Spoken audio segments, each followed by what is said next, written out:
দেওবাৰে সমগ্ৰ ৰাজ্যত অসমৰ মুখ্যমন্ত্ৰী সৰ্বানন্দ সোণোৱাল ডাঙৰীয়াই স্থাপন কৰে মৈত্ৰী আঁচনিৰ অধীনত PEB প্ৰযুক্তিৰে নিৰ্মিত উন্নত সুবিধাযুক্ত আৰক্ষী নিৱেশৰ আধাৰশিলা। অনলাইনযোগে মাজুলীৰ পৰা সমগ্ৰ ৰাজ্যত স্থাপন কৰা হয় এই আধাৰশিলাসমূহ। সমগ্ৰ ৰাজ্যৰ লগতে বিশ্বনাথ জিলাৰ ঘাহিগাঁও, জিঞ্জিয়া আৰু বিশ্বনাথ আৰক্ষী থানাৰ আৰক্ষী নিৱেশৰ আধাৰশিলা জিলা আৰক্ষী অধীক্ষকৰ কাৰ্যালয়ত আনুষ্ঠানিকভাৱে স্থাপন কৰে বিশ্বনাথ জিলাৰ উপায়ুক্ত প্ৰণৱ কুমাৰ শৰ্মাই। তিনিটা জেগাত আমাৰ তিনিটা বেৰেক হ'ব। আমাৰ ইয়াত SP অফিচৰ যিটো প্ৰপ'জ ছাইট তাত এটা বেৰেক হ'ব, এটা জিঞ্জিয়া থানাত হ'ব আৰু এটা ঘাহিগাঁও OPত হ'ব।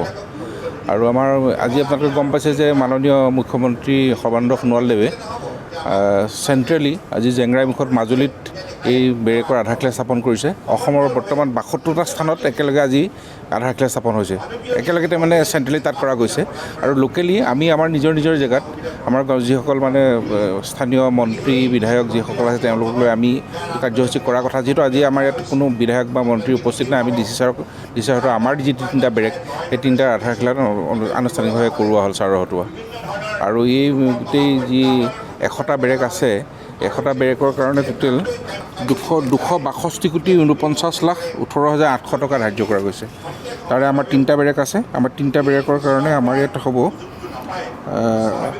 7,87,47,564 টকা তিনিটা বেৰেকৰ ধাৰ্য কৰিছে।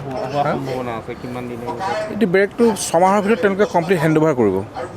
উইদিন 6 উইকছ তেওঁলোকে হেণ্ডঅভাৰ কৰিব।